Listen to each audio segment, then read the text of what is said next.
I'll give you the number of suggestions we have, and then you two pick a number, and I'll tell you what the suggestion is based on the number you pick. So, and these can be one scene, or we could jump around, whatever it is. It's just 10 minutes of fun. However you Great. want to play it. Cool. All right, let's see. What Stacey, number you want, Shari? Here we go. Wait. How many do we have to choose from? Let me see. Hold on. Let me pull this up here. I love performing virtually because I don't have to leave my house. And I'm really digging like just going up to my space, doing my thing, and then headed out. I love it. We have bump 1, 2, 3, 4, 6, 7, 8, 9. All right, so we've got 59 suggestions. Pick a number 1 to 59. You want to pick?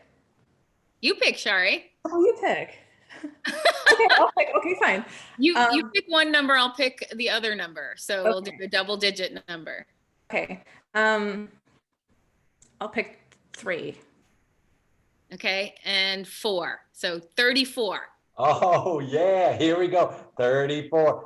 3, 6, 9, 12, 15, 18, 21, 24, 27, 33. 34 comes from J Graigory. And here's our suggestion. That fragile moment between an avocado being unripe and being rotten.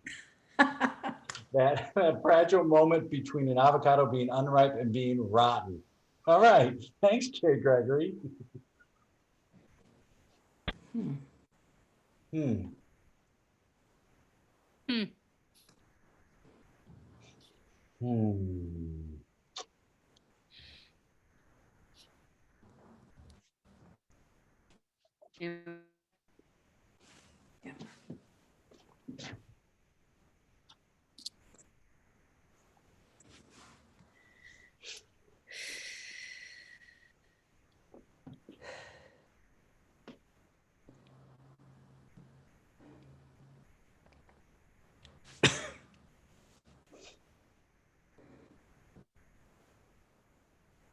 Did I blow my smoke in your face? What? Did I blow my, oh, sorry, I was talking to Terry. Did I blow my smoke in your face? Sorry. Yeah, just a little. Sorry. Came out and I was like, sorry. Harry, you don't have to take that. I mean, if he blew smoke in your face, then you can speak up. I know. I'll be right back. Okay. All right. Seriously, What? He's always blown smoke in your face. I know when I keep telling him and he just keeps doing it. I'm just. What do you think that is? Is he threatened by you? Is he clearly attracted to you? Is he both? attracted to you? Right. So do you want this or do you not want this? Forgot my phone. Yeah, sorry. Forgot my phone.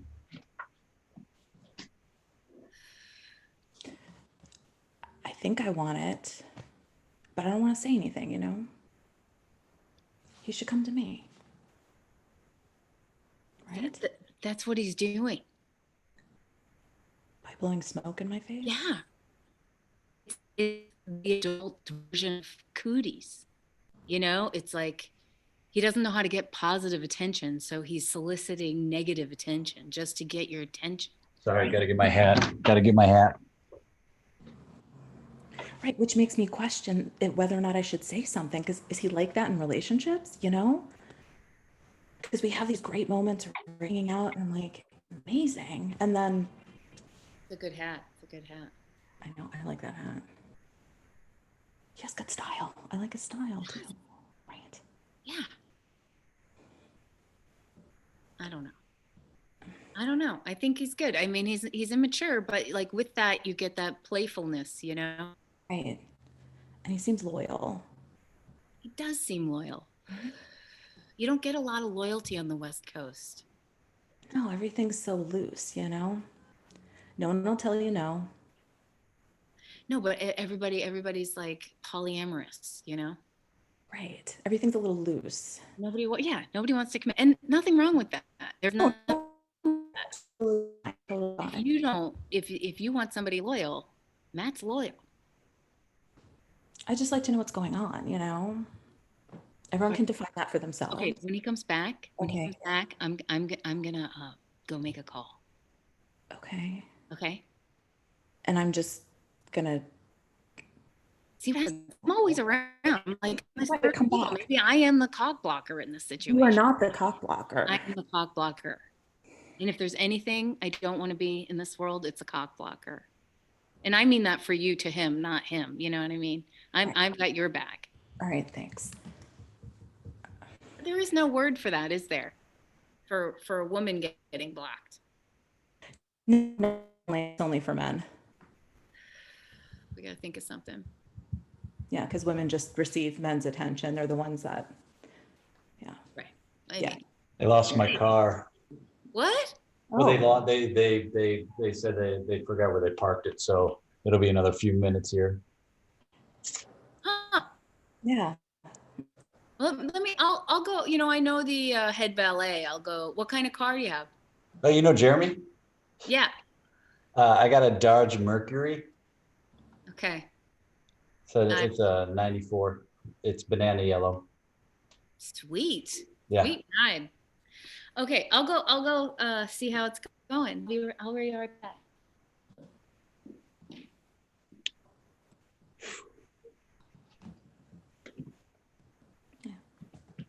Yeah. I like your hat. Oh, really?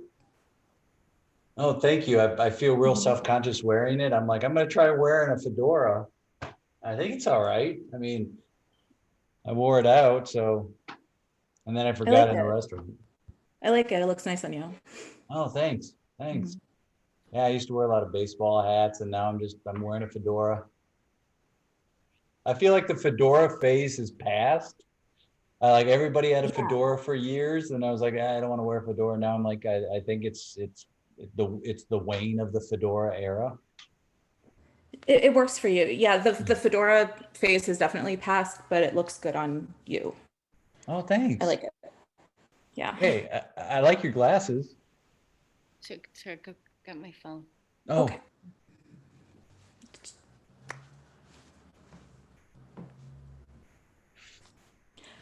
I never wear my glasses. I don't know. They look. You like them, really? Yeah.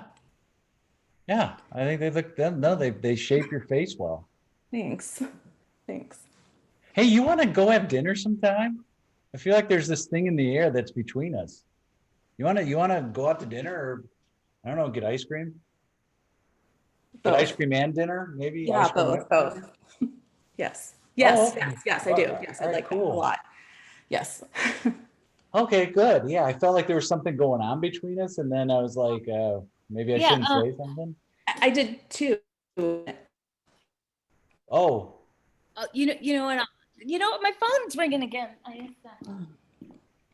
Wait, Deb. She's so busy. Yeah. I don't want to get him. I mean, I feel like I'm the third wheel here. Maybe I should head out. No. You know what? They said your car is gonna be at least half an hour. So half an hour? Long time. I feel like that's like in one way it's upsetting, but it's probably not their fault. You can misplay. Wow, that's a long time. Well, it's busy, man. It's busy. So I'm gonna go ask them. I mean, not that I don't trust you. I just want to go see. I'm not gonna be. I could go see. Okay, all right. You just did. You just asked them. See, that's what I'm talking about. Like, he seems great, and then he does things like that. Like, you didn't ask well enough or something. Oh, come on. That's just bowl of awkwardness right there. That's all that was. That was just everybody trying to like not drown in awkward. I saw him ask you out. He asked you out directly. Yeah. I saw. Right, I was peeking. I was On watching. like 2 dates, but like one, like 2 locations in one. What do you mean? Like dinner and ice cream? Nice. Right? Yeah. No. Yeah. I don't know. I thought I was gonna have to drop a few more hints, but I guess. Oh, you guys just needed some alone time. Thank you. So what should I do? Should I go? No, we're not gonna go tonight. Okay. Yeah, another time. Okay. Yeah. Hey, where are you going? Deb, where are you going? What? Where are you going? Oh, I was just saying I was thinking about whether I should just take off after this cigarette or not. No. No, it's good. I mean, I think you should hang out. You should you should come with us. I was just saying to Terry, like, we should go get dinner. So we should get dinner. You should come with us. Yeah. Yeah. Hang on, I got to take this. Hang on. Hello, Jenkins. What the is that? So was he asking, I don't know. Was he asking me out or not? He just invited you on our date. Yeah. Okay, so maybe it wasn't a date. Maybe think. But no. But he said he's like, I kind of feel like there's something in the air. There's something between us. And I was like, yeah, me too. And he complimented my glasses that I wasn't even wearing. You know what? I'm just gonna ask him. Wait here. I'm just gonna go ask him. Wait, why do I? Yeah, you're never gonna do it, and I'm just gonna get this out on the table. I'll make it like you don't know that that's what I'm doing, but I'm gonna go ask him. I'll be right back. Are you being a wing woman right now? Yes, that's the opposite of a cock blocker. Yeah, exactly. I'll be right back. Okay. Oh my God. Matt. What? Hey, Matt. Yeah. Can I say? Yeah. What's up? Look. What? Are you into Terry or what? Yeah. Like into her? Oh, wait, did I misread the situation? Well, did you just invite me on the date you were asked her on, or what? What are you doing? I feel like I can't ask her out because it might be inappropriate. And having you there might make it better. Okay. Come back. Come with me. Come back to the table. All right. Come back to the table. I mean, she's my supervisor. Yeah, come here. Yeah. Okay. Yeah. Look, the three of us have been kind of dating for a while. Okay, let's just be honest. We've been going out. It's something. The three of us. Yeah. Is what's been happening. And like each other have a weird dynamic because of work and the power relationship of Terry, you being Matt's supervisor, which puts him in a weird power situation. So I feel a little bit like I have been the cushion between what's going on here, but I'm out. You guys need to talk about this 100% without me. I mean, unless you want me all in, then we can talk about that. That's different.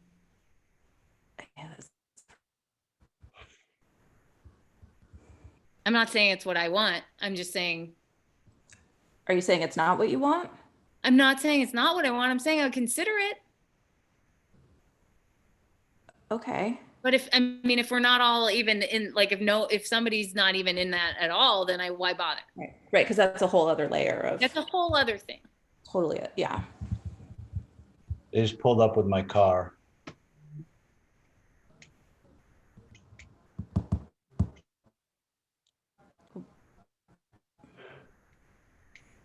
I mean, I like both of you.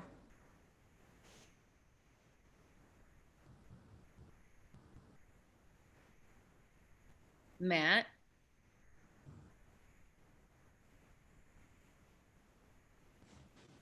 Matt, there's no hard feelings. We just try to, like, get everything out on the open right now. Terry, I think there's something going on between us, and I'd like to to see it through. I feel uncomfortable because you're my boss, and I don't want to enter into some inappropriate relationship that, you know, will affect me at work. And Deb, you're great.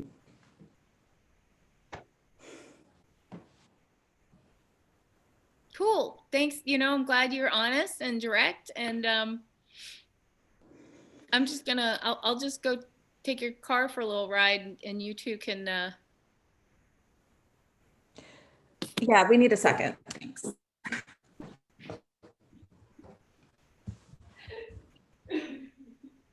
Oh. Hey, Deb. Deb. No, I'm fine. I am fine. Oh. I didn't even know I had these feelings until it's fine. No, seriously, go. I'm gonna be so over this tomorrow. Just go talk to Terry. You're crying a lot. You're crying a whole. Oh. It's just I've been holding a lot in, I guess, and it just came out in a big cry. Come here. Come here. Cry on my. Come here. Come here. Let it out.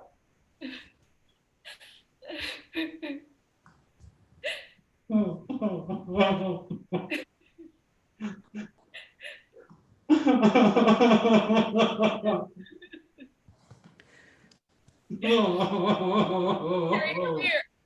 Okay. Come here. Come here. Come here. Come here. Oh.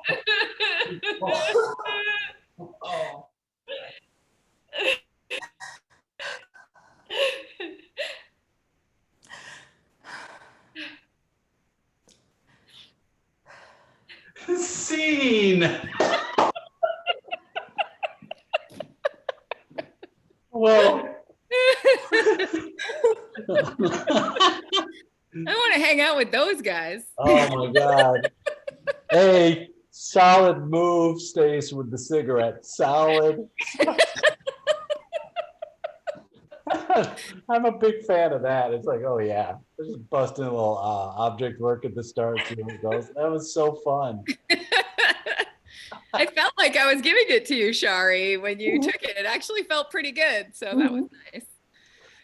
Now, Shari and I've done a couple, we've done scenes together. It's super fun, always. It's so good.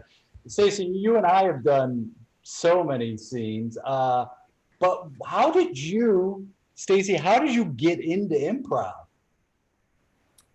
Oh, man.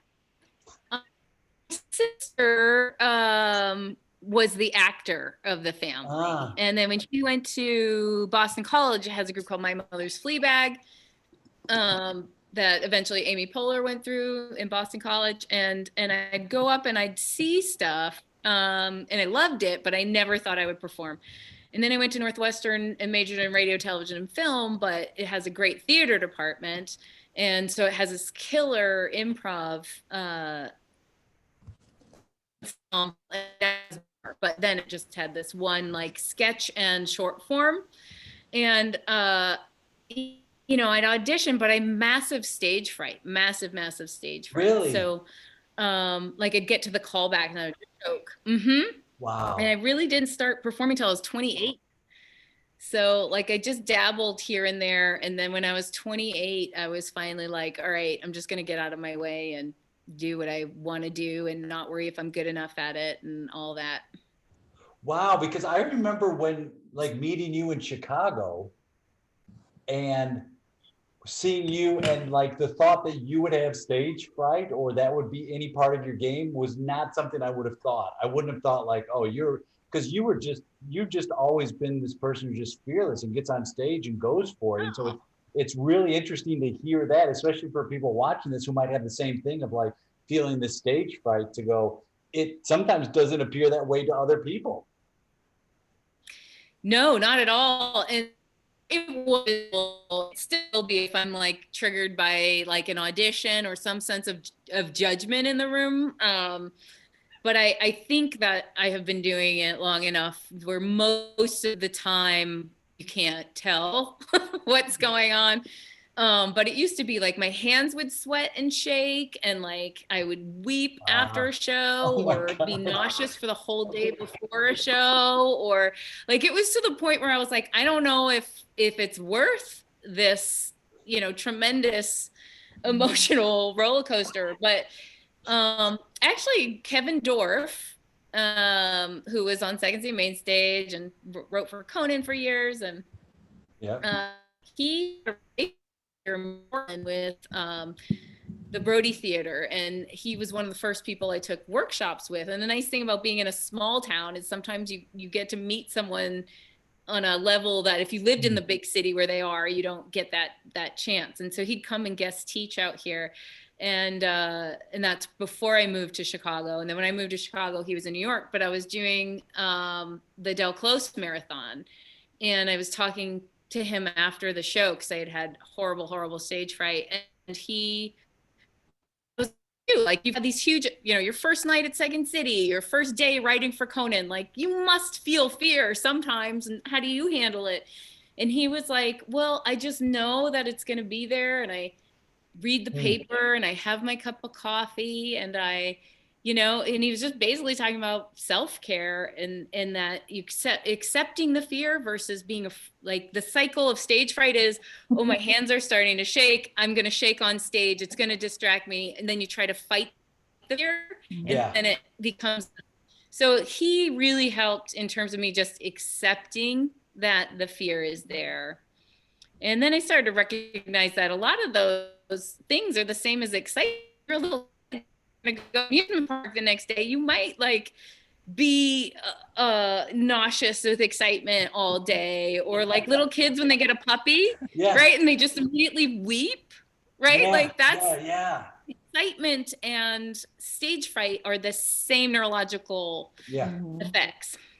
Yeah, it's like the same path, right? It's like nervousness and excitement are like this. It's the same energy you have there. One is like you can't wait. The other is like, oh, this is going to be bad. Like it's the end result versus like it's the same. It's both that same energy. You just don't know how to channel it. And the idea of it's there, accepted is such a great piece of advice. Yeah, it's anticipation, right? Either way, whether you're anticipating good or anticipating bad, it's anticipation. Yeah. So yeah, it was great advice. That was such great advice. And made a huge difference. And it's also why I think improv is so powerful for training people for hard conversations at work, police training, because you're actually teaching people how to have their wits about them, even when they're triggered into fight or flight.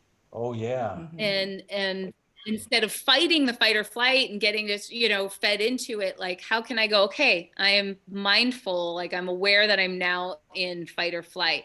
And I've practiced being and operating in this mode enough that I can still make similar judgments that I would make when I'm not in fight or flight, which is honestly just a conversation. In a theater for 12 years where you're always hanging by your fingertips, like is living in survival fight or flight mode.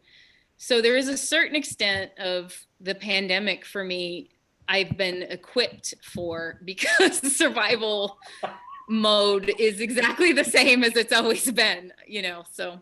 I mean, you've been, you founded and are running Curious Comedy out in Portland for 12 years. And you were in a constant state of fight or flight and uncertainty. And you're in that, you're basically, for any business to last 5 years is a success, but to be an improv theater to last that long is a huge success. And you must see a lot of the skills that you're working on stage also translate when you're speaking, business speak as well, and how they're very applicable, not just in like stage stuff, but in personal and in professional life.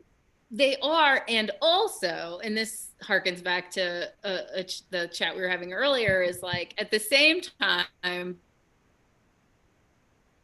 I have had to break to be a more stable business. And I've been very lucky to have a lot of theater people help me administrate the organization, because theaters understand like planning, thorough planning, over communication, right? Like systems, like, we have such a sort of sloppy business regimen in improv. We're just sort of like, you can do this, you do the light, can you run the door, right? Like you cannot survive in improv mode. You need somebody who's like, hey, who's going to serve the drinks that night? Who's going to break down the set? Who's going to, right? So I've really learned from traditional theater actors and administrators who I've been lucky enough to have on my staff to not improvise the business all the time.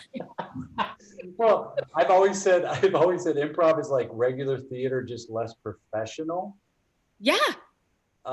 It's true. It's true. Because I do think the spirit of understanding how to work as an ensemble crosses both, and how to value different personality types. Like, you know, a tech who does really well tends to be a dependable person. I always think about it in Avatar, The Last Airbender, right?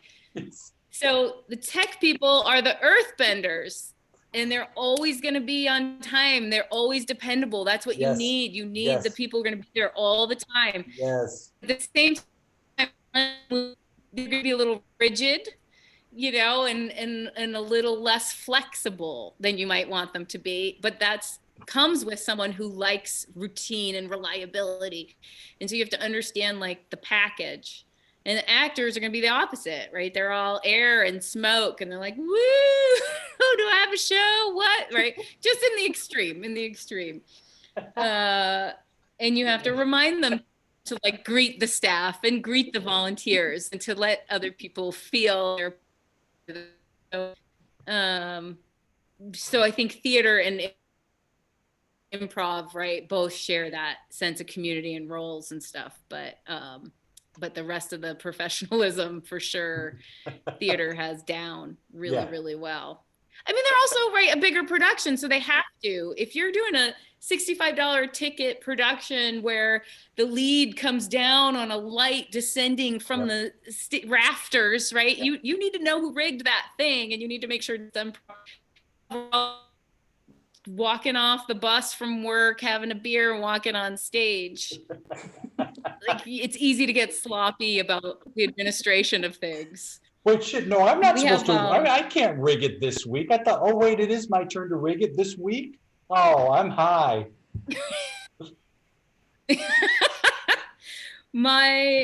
We have high ceilings at our theater, and I have a really good friend, and she's done Ariel here for some of our shows. For our show, we have Ariel, and she was like, you know, it can be really hard because I haven't had dairy for 2 weeks to prepare for this show so that I can like do what I have to do. Like, and she prepares, you know, for years, and then she has to condition for months to do this neck hang for 30 seconds. And she's like, and I have to walk through where everyone's having like beer and mac and cheese, you know. It's like it's a cultural like struggle. And I'm like, maybe we shouldn't be having beer and mac and cheese before we walk on stage. Well, see how it feels. I do think your diet affects your performance. I do really think that, and I think when I have like that kind of heavy food, I'm a lot more. I want to do so many more scenes in chairs. I already want to do scenes in chairs a ton. That's just, I want to do more because of that. Right. Totally. So yeah. Shari, how did you and Stacey connect? How did you come together? How did we? I mean, Miami Improv Festival. That's when we first met. Shari was down in Miami for some business and came to the Miami Improv Festival, and I was there with Joe Bill and Mark Sutton doing a couple different shows and teaching, and I love the funny. I love that festival, and have been going the past couple of years. And then Shari and I got in this conversation in the hallway. Oh, yeah. That was the moment where we were like, oh, all right, now we're locked in. And like everyone's like, hey, there's this happening. You should come in. And we're like, we're falling in love here. Yes, that's what happened. That's sorry, we'll catch up. Stacey, Shari sent me a message saying like, do you know Stacey Hallal? And I was like, all caps, yes, oh my God, yeah. And I said, we've been trying to coordinate. You locked up in the best position. Frozen. There you go. You were like, ah. That's me. Well, that's it. That was the face I made. And I was like, we've been trying to connect to do one of these virtual things for a while. And so I was like, yeah. And Shari's like, let's do one that the three of us get together. I was like, absolutely. So it's strange how this world we're in is really pretty small, Stacey. It's like such a, even though it's now global, it's still a small, you are 1 degree from someone, I feel like. Totally. It is and it just gets smaller and smaller as I get older. And I feel like, you know, when I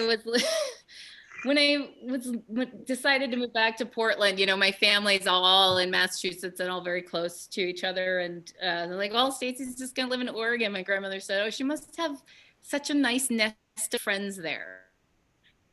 And I thought that was just like the sweetest way of putting it. And I think it took me a long time to find my nest of friends. I think it really was when I started improvising that I started really accumulating the friendships that have stuck and have served me and have been reciprocal and lovely and beautiful. You know, I have a couple core ones from before that, but like once I got into this world, it's like exponential amount of beautiful people I meet all the time, like just inside and out. And it always I love these improv nerds. Yeah, these improv nerds are great. And it always boils down to like, can I just talk to this person? Is this person someone I can sit back and have a conversation with? Then it's going to be a lot more fun. If it's somebody who's constantly like doing bits all the time, it gets a lot harder because they're not as vulnerable. So yeah, at this point, it's like, I like talking to people before and after shows as much as doing the shows themselves. Totally. I think Jill Bernard just posted something about, you know, she wishes like if she's going to see a virtual show, she wants to also have a virtual pre-show show time because it's so much part of the experience. Yeah. I thought that was lovely. Oh, she's pretty great. That's my favorite thing about IO memories actually is IO back when people would pile into the green room with the door shut while the audience left and then the party would start. Like that green room, like everyone would just hide in there because it was supposed to legally close, right? And then yes. And so everyone would be locked doors and then it was like, oh, it was a party. That was my early exposure to IO, and that was awesome. Yeah, those you remember those moments. The shows you don't remember as much, but you do remember those moments with those people and connecting in ways that you don't, I feel like you just don't do with other human beings. Well, and to bring it back around to fight or flight, right? We're all doing something that takes courage and support. Yeah. And so I think you befriend other, you know, obviously not the level of like war buddies, but in that scale, right? In that spectrum, you're further toward that, like you've endured something together and you have someone to celebrate with when everything clicked, and you have someone to commiserate with when everything just spiraled into hell on stage. And you know, when you're truly a healthy ensemble and you can go through those together and nobody's pointing fingers in the dark times, right? Like that's, and we all share, like, yeah, there's no one to blame here. This is just an experience we all endured together or enjoyed together. Like I love it. I love it. Shari, where can people, if they want to follow you, what's the best way for them to do that? They want to follow me on like social media? Sure. Well, yeah, please don't give out your address. Instagram. yeah. Instagram at Shari Hazlett, same thing. Yeah. And Stacey, how about you? What's the best way if they want to keep up to date with your shows or you know, follow the theater? What's the best way? Yeah. I think many things. I would love it if people would subscribe to the Curious YouTube channel, follow Curious Comedy on YouTube and Curious Comedy on Facebook. And then they can also find me on Facebook or Instagram. I don't really tweet, so you can connect with me there, but I'll be very quiet. And we have a show. We have a show coming up October 22nd. We've moved it a couple times. Uh-huh. It's like, so October 22nd, Shari produces Rewired, which is a sketch show we host live, and it's pre-recorded sketches that it's written and recorded with socially or spatially distant requirements met very safely. So we're doing that. And then October 27th, I think, I need to confirm, but 27th at 5 o'clock, I'm going to be doing a Ruby Rocket virtually with Colin Mockery as guest and the Ruby Rocket core cast. So that's going to be super fun. So if you follow the Curious Comedy social media, you'll see all that stuff there. Awesome. Well, Shari, it's always a pleasure seeing and playing with you as usual. Stacey, I can't wait to play. I cannot wait to play with you again, whether it's in person or virtual, my friend. It's great seeing you. Yeah, and I'm coming out of my shell a little, so I'm happy to do it again, Jay, if you want to do it anytime. Always. Great to see you. Bye. Thank you. Thanks for me. Thanks, Shari.